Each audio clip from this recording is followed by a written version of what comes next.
ಸ್ನೇಹಿತರೆ, ಎಲ್ರಿಗೂ ನಮಸ್ಕಾರ. ಕಾಂಗ್ರೆಸ್ ಸರ್ಕಾರ ಈ ಫ್ರೀಬೀಸ್ ಉಚಿತ ಅನ್ನುವಂಥ ಕೊಡುಗೆಗಳನ್ನ ಕೊಟ್ಟು ರಾಜ್ಯನ ಯಾವ ದಿಕ್ಕಿನಲ್ಲಿ ಯಾವ ರೀತಿ ದಿವಾಳಿ ಮಾಡಬೇಕು ಅಂತ ಇದೆ ಗೊತ್ತಿಲ್ಲ. ಒಂದು ಕಡೆ ಫ್ರೀಯಾಗಿ ಕೊಡ್ತೀವಿ ಅಂತೇಳಿ ಕೊಡ್ತಾರೆ, ಇನ್ನೊಂದು ಕಡೆ ಒಂದಕ್ಕೆ ಎರಡಷ್ಟು ವಸೂಲಿ ಮಾಡ್ತಾ ಇದ್ದಾರೆ. ಅದು ಎಲ್ಲ ಇಲಾಖೆಗಳಲ್ಲೂ ಕೂಡ ನಡೀತಾ ಇದೆ. KEB-ನಲ್ಲಾಗಿರ್ಬೋದು, KSRTC-ನಲ್ಲಾಗಿರ್ಬೋದು. ಮೊನ್ನೆ ಬಸ್ ದರ ಎಲ್ಲಾನು ಏರಿಕೆ ಮಾಡಿದ್ರು ಒಂದು ತಿಂಗಳ ಹಿಂದೆ. ಆವಾಗ ಅನಿವಾರ್ಯತೆ ಇದೆ, ಮಾಡಲೇಬೇಕು, ಬೇರೆ ದಾರಿ ಇಲ್ಲ ಅಂತ ಹೇಳಿದ್ರು. ಮೊನ್ನೆ ಮೆಟ್ರೋ ದರ ಏರಿಕೆ ಆಗಿದೆ 50%, 43ರಿಂದ 50% ಮೆಟ್ರೋದ ಟಿಕೆಟ್ ದರ ಏರಿಕೆ ಮಾಡಿದ್ದಾರೆ. ಇಡೀ ದೇಶದಲ್ಲಿ ಎಲ್ಲೂ ಇಲ್ಲದೆ ಇರುವಷ್ಟು ದರ ನಿಗದಿ ಬೆಂಗಳೂರಲ್ಲಿದೆ. ನಾವೇ ತುಂಬಾ ಜಾಸ್ತಿ ಕೊಡ್ತಾ ಇರೋದು. ಬೇರೆ ಮೆಟ್ರೋ ನಗರಗಳಿಗೆ ಹೋಲಿಸಿದ್ರೆ ನಮ್ಮಲ್ಲಿ ಜಾಸ್ತಿ ಇದೆ ದರ. ಇನ್ನೊಂದು ಕಡೆ ಯಾವುದೇ ಇಲಾಖೆಗಳಿಗೆ ಅನುದಾನವನ್ನ ಬಿಡುಗಡೆ ಮಾಡ್ತಾ ಇಲ್ಲ. ಯಾವುದೇ ಒಂದು ಹೊಸ ಪ್ರಪೋಸಲ್ಸ್ನ ಕೊಟ್ಟರೆ ಅದನ್ನ ಅನುಮೋದನೆ ಮಾಡ್ತಾ ಇಲ್ಲ. ಇಲಾಖೆಗಳಲ್ಲಿ ದುಡ್ಡಿಲ್ಲ, ಅಧಿಕಾರಿಗಳು ಹೇಳ್ಕೊಳಕ್ಕಾಗದಿರೋ ಪರಿಸ್ಥಿತಿಯಲ್ಲಿದ್ದಾರೆ. MLA-ಗಳಂತೂ ಒಂದ್ ಕಣ್ಣಲ್ಲಿ ಅಳ್ತಾ ಇದ್ದಾರೆ. ಅವ್ರು ಬಿಡಿ, MLA-ಗಳದ್ದು ಅವ್ರು ಕೋಟ್ಯಾಂತರ ರೂಪಾಯಿ ಖರ್ಚು ಮಾಡಿ ಬಂದಿದ್ದೀವಿ, ಅದನ್ನು ವಸೂಲಿ ಮಾಡ್ಕೋಬೇಕು ಅನ್ನೋದಿರುತ್ತೆ. ನಿಜವಾಗ್ಲೂ ಜನಕ್ಕೋಸ್ಕರ ಆಗಲಿ ಅಥವಾ ಸಮಾಜಕ್ಕೋಸ್ಕರ ಆಗಲಿ ಕೆಲಸ ಮಾಡಬೇಕು ಅನ್ನೋ ಅಂತ ಶಾಸಕರು ತುಂಬಾ ಕಮ್ಮಿ ಇದ್ದಾರೆ. ಯಾವ ಇಲಾಖೆನಲ್ಲೂ ಕೂಡ ಇಲ್ಲ. ಔಷಧಿ ಸಪ್ಲೈ ಕೂಡ ಆಗ್ತಾ ಇಲ್ಲ. ಕ್ಯಾನ್ಸರ್ ಆಸ್ಪತ್ರೆ ಕಿದ್ವಾಯಿ, ಆ ಕಿದ್ವಾಯಿ ಆಸ್ಪತ್ರೆಯಲ್ಲಿ ಔಷಧಿಗಳಿಗೆ ದುಡ್ಡಿಲ್ಲದೆ, ಔಷಧಿಗಳನ್ನ ಖರೀದಿ ಮಾಡಲಿಕ್ಕೆ ದುಡ್ಡಿಲ್ಲದೆ, ಅಲ್ಲಿನ ಆಡಳಿತ ವ್ಯವಸ್ಥೆ ತುಂಬಾ ಬೇಜಾರು ಪಟ್ಕೊಂಡು ವ್ಯಥೆಯಿಂದ ಹೇಳ್ಕೊಳ್ಳಕ್ಕಾಗದೆ ಹೊರಗಡೆ ಒದ್ದಾಡ್ತಾ ಇದ್ದಾರೆ. ಇಷ್ಟಕ್ಕೆಲ್ಲ ಕಾರಣ ಆಲ್ಮೋಸ್ಟ್ ಈ ಉಚಿತ ಅನ್ನೋ ಒಂದು ಸ್ಕೀಮು. ಸ್ನೇಹಿತರೆ, ವಿಯೆಟ್ನಾಂ ಅನ್ನೋ ದೇಶ ಎಷ್ಟು ಸುಂದರವಾಗಿತ್ತು, ಎಷ್ಟು ಅಂದ್ರೆ ಆರ್ಥಿಕವಾಗಿ ಸಬಲವಾಗಿತ್ತು. ಇಡೀ ಪ್ರಪಂಚನೇ ತಿರುಗಿ ನೋಡೋಂಥ ಸ್ಥಿತಿನಲ್ಲಿ ಆರ್ಥಿಕ ಸ್ಥಿತಿನ ಅವರು ಮ್ಯಾನೇಜ್ ಮಾಡ್ತಾ ಇದ್ರು. ತದನಂತರ ಏನಾಯಿತು, ಈ ಫ್ರೀ ಅನ್ನೋ ವ್ಯವಸ್ಥೆ, ಈ ಫ್ರೀ ಬೀಸ್ ಅನ್ನೋ ವ್ಯವಸ್ಥೆನ ಅಲ್ಲಿ ಜಾರಿಗೆ ತಂದು ಇವತ್ತು ಅಧೋಗತಿಗೆ ಹೋಗ್ಬಿಟ್ಟಿದೆ ಅಲ್ಲಿನ ಆರ್ಥಿಕ ವ್ಯವಸ್ಥೆ. ನಮ್ಮಲ್ಲಿ ಫ್ರೀ ಬೇಕಾಗಿರೋದು ಎರಡೇ, ಒಂದು ಉಚಿತ ಶಿಕ್ಷಣ, ಇನ್ನೊಂದು ಆರೋಗ್ಯಕ್ಕೆ ಸಂಬಂಧಪಟ್ಟಂತೆ ಉಚಿತ ಔಷಧೋಪಚಾರಗಳು ಬೇಕಾಗಿದೆ. ಅದನ್ನ ಬಿಟ್ಟು ಇಲ್ಲಿ KSRTC-ಲಿ ಮಹಿಳೆಯರಿಗೆ ಉಚಿತ ಕೊಡ್ತೀವಿ, ಮಹಿಳೆಯರಿಗೆ ದುಡ್ಡನ್ನ ಕೊಡ್ತೀವಿ, ಬೇರೆ ಏನೋ ಕೊಡ್ತೀವಿ ಅಂತೇಳಿ 5 ಸ್ಕೀಮ್ ಮಾಡಿದ್ರು. ಆ ಮಹಿಳೆಯರಿಗೂ ದುಡ್ಡು ಯಾವಾಗ ಬೇಕಾದಾಗ ಆಗ್ತಾ ಇದ್ದಾರೆ ಬಿಡಿ, ಅದನ್ನ ಗಂಡಸರ ಜೇಬಿಂದ ಕಿತ್ತು ಕೊಡ್ತಾ ಇದ್ದಾರೆ. ಈ PM ಕಿಸಾನ್ ಅಂತೇಳಿ ಇದರಿಂದ ರೈತರಿಗೂ ಯಾವ ರೀತಿ ತೊಂದರೆ ಆಗಿದೆ ಅಂದ್ರೆ, ಈ PM ಕಿಸಾನ್ ಅನ್ನೋ ಯೋಜನೆಯಲ್ಲಿ 60% ಶೇರು ಕೇಂದ್ರ ಸರ್ಕಾರದಿರುತ್ತೆ, 40% ಶೇರು ರಾಜ್ಯ ಸರ್ಕಾರದಿರುತ್ತೆ. ಅದನ್ನು ಕೂಡ ಕಮ್ಮಿ ಮಾಡಿಬಿಟ್ಟಿದ್ದಾರೆ. ಅಂದ್ರೆ ಒಬ್ಬ ರೈತನಿಗೆ ಒಂದು ವರ್ಷಕ್ಕೆ 4,000 ರೂಪಾಯಿ, ಇದ್ರ ಬರ್ತಿದ್ದ ಹಣದಲ್ಲಿ 4,000 ರೂಪಾಯಿ ಕಡಿಮೆ ಆಗಿದೆ ಇವಾಗ. ಅದು ಇಲ್ಲ. ನೀರಾವರಿ ಇಲಾಖೆಗಿದ್ದಂತ ಏನಿದೆ ಅನುದಾನ, ಅದನ್ನ 17% ಕಡಿಮೆ ಮಾಡಿದ್ದಾರೆ. ಮುಂಚೆ ಬೊಮ್ಮಾಯಿ ಅವ್ರ ಸರ್ಕಾರದಲ್ಲಿದ್ದಾಗ 22,839 ಕೋಟಿ ಅವರು ಅನುಮೋದನೆ ಮಾಡಿದ್ರು. ಅದನ್ನ ಈ ಸರ್ಕಾರ ಬಂದ ಮೇಲೆ ಈ ಫ್ರೀ ಬೀಸ್ ಉಚಿತ ಯೋಜನೆಗಳಿಗೋಸ್ಕರ ದುಡ್ಡು ಬೇಕು, ಹಣ ಹೊಂದಿಸ್ಲಿಕ್ಕೆ ಅಂತೇಳಿ 19,027 ಕೋಟಿ ರೂಪಾಯಿ, ಅಂದ್ರೆ ಅದರಲ್ಲಿ 17% ರಿಡಕ್ಷನ್ ಆಯಿತು, ಕಡಿಮೆ ಮಾಡಿದ್ದಾರೆ. ಇನ್ನು ಗ್ರಾಮೀಣಾಭಿವೃದ್ಧಿ ಮತ್ತು ಪಂಚಾಯತ್ ರಾಜ್ ಇಲಾಖೆಯಲ್ಲಿ 13% ಕಡಿಮೆ ಮಾಡಿದ್ದಾರೆ. ಸಹಕಾರ ಇಲಾಖೆ ಕೂಡ 38% ಕಡಿಮೆ ಮಾಡಿದ್ದಾರೆ. ಅದು ಮುಂಚೆ ಬೊಮ್ಮಾಯಿ ಅವ್ರ ಇದ್ದಾಗ 3682 ಕೋಟಿ ಇತ್ತು, ಇವಾಗ 2276 ಕೋಟಿ ಮಾಡಿದ್ದಾರೆ. ಇದೇ ರೀತಿ ಪ್ರತಿ ಒಂದು ಇಲಾಖೆಯಲ್ಲೂ ಕೂಡ ಅನುದಾನವನ್ನ ಕಡಿತಗೊಳಿಸಿ ಆ ಅನುದಾನವನ್ನ ಇಲ್ಲಿ ಉಚಿತ ಅನ್ನೋ ಸೇವೆಗಳಿಗೆ ಕೊಡ್ತಾ ಇದ್ದಾರೆ.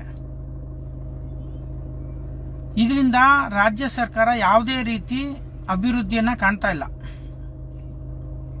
ರಸ್ತೆಗಳ ಅಭಿವೃದ್ಧಿ ಆಗಿಲ್ಲ. ಪ್ರತಿ ರಸ್ತೆಯಲ್ಲೂ ಗುಂಡಿಗಳಿದೆ. ಇವಾಗೇನೋ ಬಿಸಿಲಿದೆ, ಮಳೆ ಆಗಿಲ್ಲ, ಗೊತ್ತಾಗ್ತಿಲ್ಲ ಗುಂಡಿಗಳದು. ಮಳೆ ಆದಂತ ಟೈಮಲ್ಲಿ ಆ ಗುಂಡಿನ ನಿಭಾಯಿಸೋದು ಬಹಳ ಕಷ್ಟವಾಗುತ್ತೆ. ಹೊಂಡಕ್ಕೆ ಬಿದ್ದರೆ ಗಾಡಿಗಳು ಬಿದ್ದು ಗಾಯ ಮಾಡ್ಕೊಳ್ಳುವಂಥದ್ದು ಅಥವಾ ಬಿದ್ದು ಸಾವನ್ನಪ್ಪುವಂಥ ಸಂಖ್ಯೆ ಜಾಸ್ತಿ ಆಗುತ್ತೆ. ಮತ್ತೆ ಕಾನೂನು ಸುವ್ಯವಸ್ಥೆ ಅಂತೂ ಯಾವ ಮಟ್ಟಕ್ಕೆ ಕೆಳಗೋಗ್ತಾ ಇದೆ ಅಂದ್ರೆ ಅಧೋಗತಿಗೆ ಇಳಿತಾ ಇದೆ. ಪೊಲೀಸರ ಮೇಲೆ ಭಯನೇ ಇಲ್ದಿರೋ ತರ ನಿನ್ನೆ ರಾತ್ರಿ ನೋಡಿ ಮೈಸೂರಲ್ಲಿ ಡಿಸಿಪಿ ವಾಹನದ ಮೇಲೆ ಕಲ್ಲು ತೂರಾಟ ನಡೆಸಲಾಗಿದೆ. ಎಲ್ಲ ಕಡೆ ಈ ಅಮಲು ಪದಾರ್ಥಗಳು ಏನಿದೆ, ಗಾಂಜಾ, ಅಫೀಮು ಅಂಥದ್ದು ನಿಷೇಧಿತ ಪದಾರ್ಥ ಅಂತ ಏನು ಹೇಳ್ತೀವಿ, ಅಂಥ ನಿಷೇಧಿತ ಪದಾರ್ಥಗಳು ಎಲ್ಲರ ಕೈಗೆಟಕೋ ರೀತಿಯಲ್ಲಿ ಬಹಳ ಸುಲಭವಾಗಿ ದೊರಕ್ತಾ ಇದೆ. ಇದರಿಂದ ಕಾಲೇಜಿನ ಯುವಕ ಯುವತಿಯರು ದಾರಿ ತಪ್ಪುತ್ತಾ ಇದ್ದಾರೆ. ಮಕ್ಕಳನ್ನ ನಿಭಾಯಿಸೋದು ತುಂಬಾ ಕಷ್ಟವಾಗಿದೆ ಪೋಷಕರಿಗೆ ಪಾಪ. ಇದ್ರ ನಿಟ್ಟಿನಲ್ಲಿ ಕೆಲಸ ಮಾಡೋದು ಬಿಟ್ಬಿಟ್ಟು ಈ ಸರ್ಕಾರ ಕಾನೂನು ಮತ್ತು ಸುವ್ಯವಸ್ಥೆಯನ್ನು ಕಾಪಾಡುವಲ್ಲಿ ಸಂಪೂರ್ಣ ವಿಫಲವಾಗಿದೆ ಅಂತಾನೆ ಹೇಳ್ಬೇಕಾಗತ್ತೆ. ನಿನ್ನೆ ನೋಡಿ ಅವನ್ಯಾರು ಇಂದಿರಾನಗರದಲ್ಲಿ ಡ್ರ್ಯಾಗರ್ನಿಂದ 4-5 ಜನಕ್ಕೆ ಚುಚ್ಚಿದ್ದಾನೆ. ರೋಡ್ ರೇಜ್ಗಳು ಜಾಸ್ತಿ ಆಗಿದೆ. ಅಂದ್ರೆ ಇದರ ಅರ್ಥ ಏನಪ್ಪಾ ಅಂದ್ರೆ ಕಾನೂನಿನ ಮೇಲೆ, ಪೊಲೀಸರ ಮೇಲೆ ಪುಡಿ ರೌಡಿಗಳಿಗೆ ಭಯ ಅನ್ನೋದು ಕಮ್ಮಿ ಆಗಿದೆ.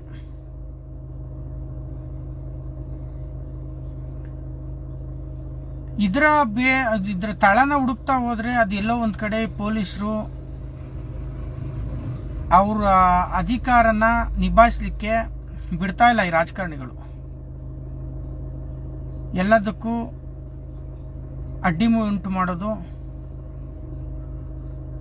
ವಿಚಾರಣೆಯಲ್ಲಿ ಮಧ್ಯಪ್ರವೇಶ ಮಾಡೋದು, ಇದೆಲ್ಲ ನಡೀತಾ ಇರೋದ್ರಿಂದ ಏನಾಗಿದೆ, ಪುಡಾರಿಗಳ ಗುಂಪು ಜಾಸ್ತಿ ಆಗಿದೆ, ಸಂಖ್ಯೆ ಹೆಚ್ಚುತ್ತಾನೆ ಹೋಗ್ತಾ ಇದೆ. ಪೆಟ್ರೋಲ್ ರೇಟ್ ಜಾಸ್ತಿ ಆಯಿತು, ಡೀಸೆಲ್ ರೇಟ್ ಜಾಸ್ತಿ ಆಯಿತು, ಅಕ್ಕಿ, ಬೇಳೆ, ಕಾಳು ಪ್ರತಿಯೊಂದು ಕೂಡ ಎಲ್ಲ ಜಾಸ್ತಿ ಆಗಿದೆ. ಮಧ್ಯಮ ವರ್ಗದ ಜನ ಜೀವನ ಮಾಡೋದು ತುಂಬಾ ಕಷ್ಟವಾಗಿದೆ. ಇಲ್ಲಿ ಏನಾಗುತ್ತೆ, ಯಾವುದೇ ಒಂದು ಯೋಜನೆ ಆದರೂ ಕೂಡ ಅತಿ ಶ್ರೀಮಂತರಿಗೆ, ಅಗರ್ಭ ಶ್ರೀಮಂತರಿಗೆ ಯಾವುದೇ ರೀತಿ ವ್ಯತ್ಯಾಸ ಆಗೋದಿಲ್ಲ. ತುಂಬಾ ಕಡು ಬಡವರಿಗೆ ಅವ್ರಿಗೂ ಏನು ವ್ಯತ್ಯಾಸ ಆಗೋದಿಲ್ಲ. ಅವ್ರು ಅವತ್ತು ಕೂಲಿ ಮಾಡ್ತಾರೆ, ತಿಂತಾರೆ, ಏನೋ ಅವರು ಇದೆಲ್ಲ ಗೊತ್ತೇ ಇರೋದಿಲ್ಲ. ಇದಕ್ಕೆಲ್ಲ ಅವ್ರ ತಲೆನೇ ಕೆಡಿಸ್ಕೊಳ್ಳೋದಿಲ್ಲ. ಈ ಮಧ್ಯಮ ವರ್ಗದ ಜನತೆ ಅಂತ ಏನಿದ್ದಾರೆ, ತುಂಬಾ ಮಧ್ಯಮ ವರ್ಗದ ಜನತೆಗೇನೆ ಎಲ್ಲಾ ರೀತಿ ಪರಿಣಾಮಗಳು ಬೀರೋದು. 1 ರೂಪಾಯಿನೂ ಕೂಡ ಅವ್ರಿಗೆ ತುಂಬಾ ಮುಖ್ಯವಾಗಿರುತ್ತೆ. ಇವ್ರು ಇದೇ ರೀತಿ ಬೆಲೆ ಹೆಚ್ಚಿಸ್ತಾ ಹೋಗ್ತಾ ಇದ್ರೆ ಜನಗಳು ಜೀವನ ಮಾಡೋದು ಹೇಗೆ?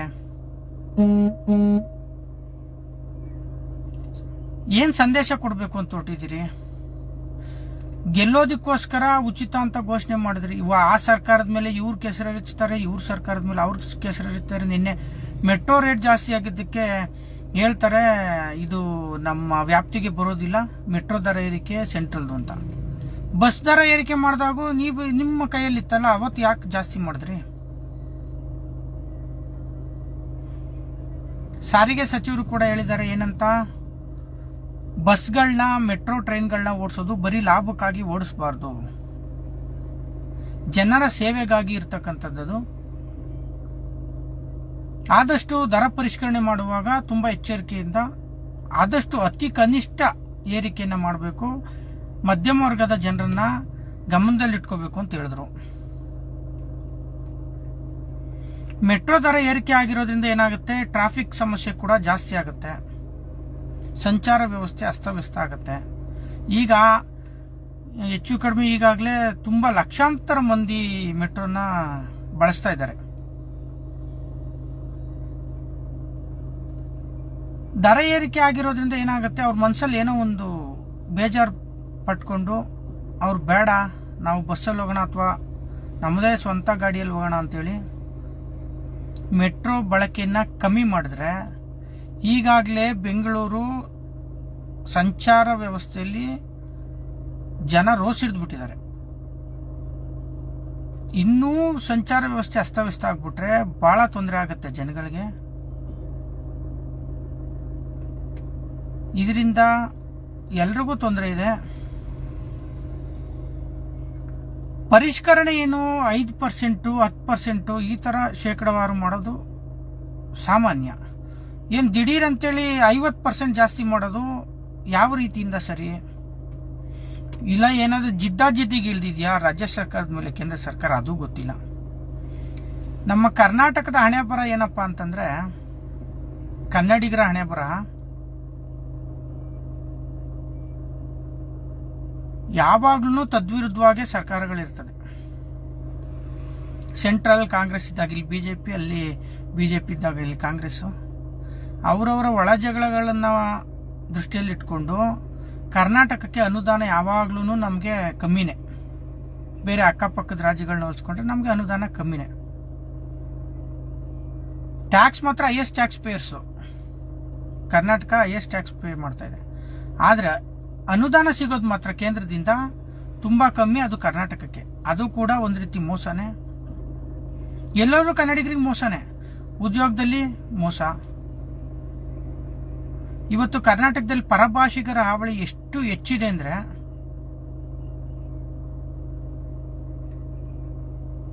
ಅದು ಹೇಳೋದಕ್ಕೆ ಸಾಧ್ಯ ಇಲ್ಲ. ಕನ್ನಡಿಗ ನಮಗೆ ರಕ್ಷಣೆಯನ್ನ ಕೊಡಿ, ಕರ್ನಾಟಕದಲ್ಲಿ ಪರಭಾಷಿಗರ ಹಾವಳಿಯಿಂದ ನಮ್ಮನ್ನ ಪಾರು ಮಾಡಿ ಅನ್ನೋಷ್ಟು ಮಟ್ಟಕ್ಕೆ ನಮ್ಮ ಸರ್ಕಾರಗಳು ನಮ್ಮನ್ನ ನಡೆಸ್ಕೊಳ್ತಾ ಇದ್ದಾವೆ. ನಮ್ಮ ರಾಜ್ಯದಲ್ಲಿ ನಾವೇ ರಕ್ಷಣೆಯನ್ನ ಕೋರುವಷ್ಟರ ಮಟ್ಟಿಗೆ ಪರಭಾಷಿಗರ ಹಾವಳಿ ಜಾಸ್ತಿ ಆಗಿದೆ.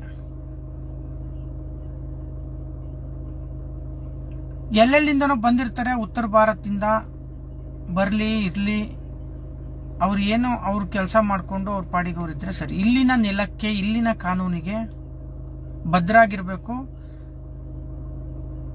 ಆ ಕಾನೂನಿಗೆ ಬೆಲೆಯನ್ನ ಕೊಡಬೇಕು. ಕನ್ನಡಕ್ಕೆ, ಕನ್ನಡ ಭಾಷೆಗೆ, ಕನ್ನಡಿಗರಿಗೆ ಮರ್ಯಾದೆಯನ್ನ ಕೊಡಬೇಕು, ಸೂಕ್ತ ಬೆಲೆಯನ್ನ ಕೊಡಬೇಕು. ಅವ್ರ ಪಾಡಿಗೆ ಅವ್ರು ಇದ್ಕೊಂಡು ಹೋಗ್ಲಿ. ಅದು ಬಿಟ್ಟು ಕನ್ನಡ ಮಾತಾಡಿ ಅಂತ ಹೇಳಿದ್ದಕ್ಕೆ ಮೊನ್ನೆ ಹಲ್ಲೆ ಮಾಡಿದ್ದಾರೆ ಹೆಸರುಘಟ್ಟ ಮುಖ್ಯ ರಸ್ತೆಯಲ್ಲಿ. ಇದೆಲ್ಲ ಎಷ್ಟರ ಮಟ್ಟಿಗೆ ಸರಿ? ಈ ಬೆಳವಣಿಗೆಗಳೆಲ್ಲ ಏನು ಸಂದೇಶ ಇದೆ? ಕನ್ನಡಿಗರಿಗೆ ತಾಳ್ಮೆ ಇದೆ ಅಂತೇಳಿ ಅತಿಯಾಗಿ ದುರುಪಯೋಗ ಮಾಡ್ಕೊಳ್ತಾ ಇದ್ದೀರಾ ಪರಭಾಷಿಗರು. ಸರ್ಕಾರಗಳು ಇದ್ರ ನಿಟ್ಟಿನಲ್ಲಿ ಯಾವ ಸೂಕ್ತ ಕ್ರಮ ಕೈಗೊಂಡಿದ್ದೀರಾ? ಇದನ್ನೆಲ್ಲ ಜನತೆಗೆ ಸ್ಪಷ್ಟತೆಯನ್ನ ನೀಡಬೇಕಾಗಿದೆ.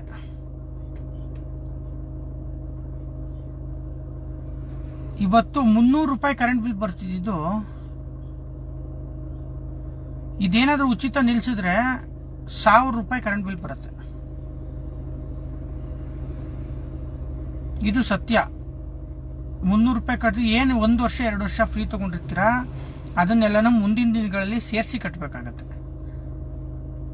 ಆದ್ರಿಂದ ಉಚಿತ ಅನ್ನೋದು ಶಿಕ್ಷಣಕ್ಕೆ ಮತ್ತೆ ಆರೋಗ್ಯಕ್ಕೆ ಮಾತ್ರ ಮೀಸಲಾಗಿರಲಿ. ರಾಜ್ಯದ ಬೇರೆ ಬೇರೆ ಇಲಾಖೆಗಳಲ್ಲಿನ, ಬೇರೆ ಬೇರೆ ಆಯಾಮಗಳಲ್ಲಿನ ಬೇರೆ ಬೇರೆ ಅಭಿವೃದ್ಧಿ ಕಾರ್ಯಗಳನ್ನ ಕುಂಠಿತಗೊಳಿಸದೆ ರಾಜ್ಯನ ಅಭಿವೃದ್ಧಿ ಪಥದತ್ತ ಕೊಂಡೊಯ್ಯಲಿ ರಾಜ್ಯ ಸರ್ಕಾರಗಳು. ಯಾರೇ ಅಧಿಕಾರದಲ್ಲಿರಲಿ, ಅದು ಕಾಂಗ್ರೆಸ್ ಇರ್ಬೋದು, ಬಿಜೆಪಿ ಇರ್ಬೋದು, JDS ಇರ್ಬೋದು. ಇದು ಪಕ್ಷಾತೀತ ಚರ್ಚೆ, ಪಕ್ಷಾತೀತ ನಿಲುವು. ನಾವು ಯಾವುದೇ ರಾಜಕೀಯ ಪಕ್ಷಕ್ಕೆ ಸಂಬಂಧಪಟ್ಟವರಲ್ಲ. ತಪ್ಪು ಯಾರು ಮಾಡಿದ್ರು ತಪ್ಪೆ. ಇದ್ರ ಬಗ್ಗೆ ಸ್ಪಷ್ಟತೆಯನ್ನ ಕೊಡಬೇಕು ಸಿದ್ದರಾಮಯ್ಯನವರು ಜನತೆಗೆ. ಏನೇನು ಆಯವ್ಯಯಗಳಾಗಿದೆ ಅದರ ಸೂಕ್ತ ತಿಳುವಳಿಕೆ ಪ್ರತಿಯೊಬ್ಬನಿಗೂ ಸಿಗುವಂಥದ್ದಾಗಬೇಕು. RTI ಹೆಸರನ್ನ ಅದನ್ನು ಚಿಡ್ತಾ ಇದ್ದಾರೆ.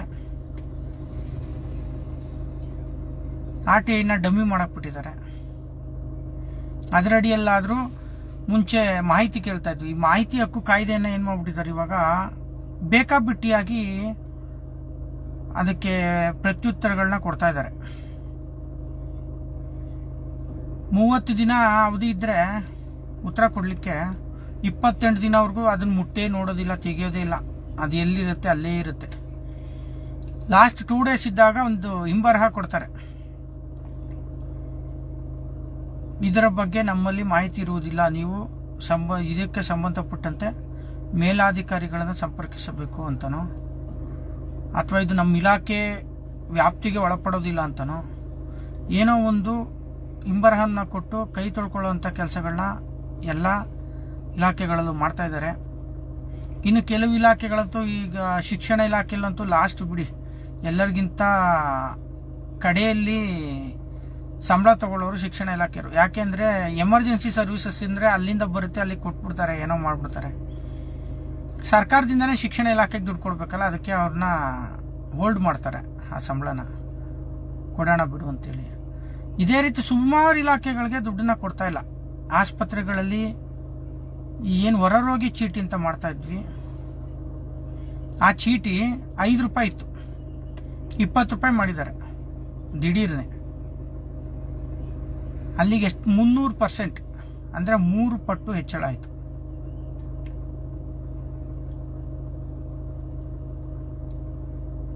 ಎಲ್ಲಿಗೆ ಹೋಗ್ಬೇಕು ಸಾರ್ವಜನಿಕರು? ಎಲ್ಲಿಂದ ತರಬೇಕು ಹಣನ? ಇದನ್ನೆಲ್ಲ ಯೋಚನೆ ಮಾಡಿಕೊಂಡು ಸರ್ಕಾರಕ್ಕೆ ಒಳ್ಳೆ ಬುದ್ಧಿ ಯಾವಾಗ ಬರುತ್ತೋ ಗೊತ್ತಿಲ್ಲ, ಬರಲಿ. ಆದಷ್ಟು ಅಭಿವೃದ್ಧಿ ಪಥದತ್ತ ಸ್ವಲ್ಪ ಗಮನ ಹರಿಸಲಿ. ಇನ್ನು ಮಳೆಗಳು ಶುರುವಾಗೋ ಟೈಮ್ ಹೊತ್ತಿಗೆ ಇನ್ನೂ ಟೈಮ್ ಇದೆ. ಆ ಟೈಮ್ ಒಳಗಡೆ ಒಳಚರಂಡಿ ವ್ಯವಸ್ಥೆ, ರಸ್ತೆಗಳನ್ನ ರಿಪೇರಿ ಮಾಡಲಿ, ಸಾವು ನೋವುಗಳನ್ನ ಸಂಭವನೀಯತೆಯನ್ನು ಕಮ್ಮಿ ಮಾಡಲಿ ಅಂತ ಹೇಳ್ತಾ ನನ್ನ ಮಾತನ್ನು ಮುಗಿಸ್ತೇನೆ. ಜೈ ಹಿಂದ್, ಜೈ ಕರ್ನಾಟಕ.